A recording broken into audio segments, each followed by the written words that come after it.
আজ 3 দিন ধরে একটানা বৃষ্টি হচ্ছে, ঘরে এক মুঠো চালও নেই।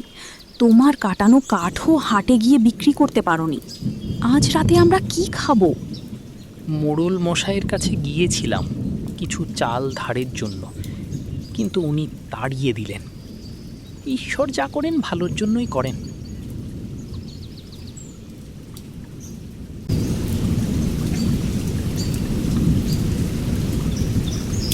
ওহে সাধু বাবা, আপনি এত বৃষ্টিতে ভিজে গেছেন, ভেতরে আসুন, ভেতরে আসুন।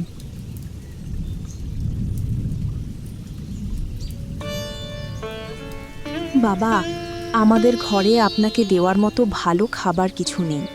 শুধু কিছুটা ফুটন্ত গরম জল আর সামান্য শুকনো মুড়ি আছে।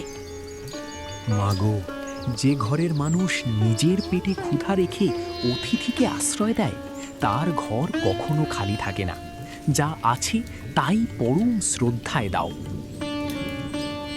সুলেখা সাধুকে গরম জল আর মুড়ি খেতে দেয়। সাধু খুব তৃপ্তি করে খেয়ে রতন ও সুলেখার দয়ালু ব্যবহারে প্রসন্ন হন এবং জাদুর হাঁড়ির বর দেন।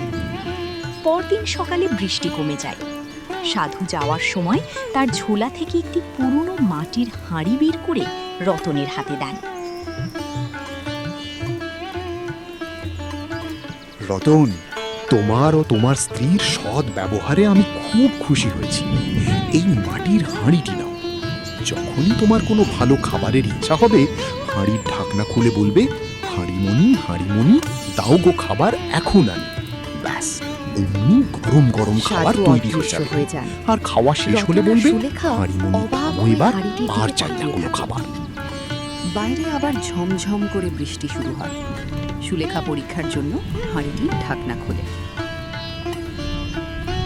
হাঁড়িমণি হাঁড়িমণি, দাও গো খাবার এখন আনি।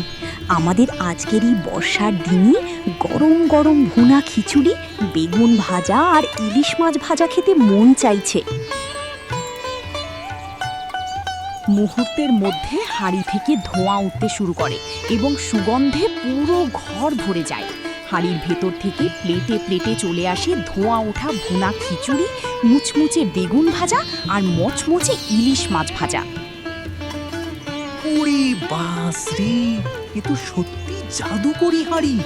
এত সুন্দর ইলিশের গন্ধ বহু বছর পাইনি। দুজন মিলে পেট পুড়ে তৃপ্তি করে ইলিশ খিচুড়ি খায়। খাওয়া শেষে সুলেখা বলে, হাঁড়িমণি থামো এবার, আর চাই না কোনো খাবার। অমনি হাঁড়ি বন্ধ হয়ে যায়। রতন আর সুলেখা শুধু নিজেরা খেয়ে শান্ত হলো না, গ্রামের অন্য দরিদ্র ও অভুক্ত মানুষ, যাদের ঘরে এই বর্ষায় খাবার ছিল না, সবাইকে ডেকে ডেকে ইলিশ খিচুড়ি খাওয়াতে লাগলো। খবরের মাধ্যমে এই কথা গ্রামের লোভী জমিদার মোড়লের কানে গেল। সে হিংসায় জ্বলে উঠল।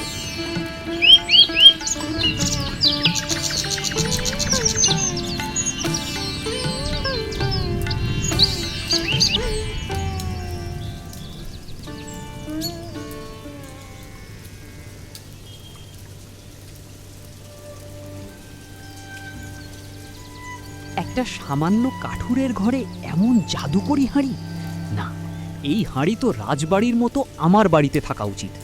আজ রাতেই লোক পাঠিয়ে হাঁড়িটা চুরি করব। রাতের অন্ধকারে মোড়ল তার গুন্ডাদের পাঠিয়ে রতনের ঘর থেকে জাদুকরি হাঁড়িটি চুরি করে নিয়ে আসে। পরদিন মোড়ল তার বাড়িতে অনেক মেহমান ডেকেছে বড়াই করার জন্য।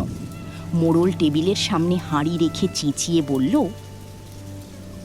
হাঁড়িমণি হাঁড়িমণি, দাও গো খাবার এখন আনি। রাজভোগ আর ক্ষীর পায়েস দাও তাড়াতাড়ি। কিন্তু মোড়ল লোভী ছিল এবং মন্ত্র ঠিক মতো শোনেনি। এছাড়া হাঁড়িটি কেবল সৎ মানুষের কথা শুনত।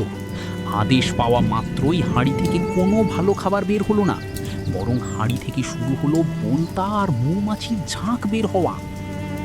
ভন ভন করে হাজার হাজার মৌমাছি আর বোলতা বের হয়ে মোড়ল আর তার মেহমানদের কামড়াতে শুরু করলো। ওরে বাপরে, বাঁচাও, মরে গেলাম, আমায় কামড়ে শেষ করে দিল।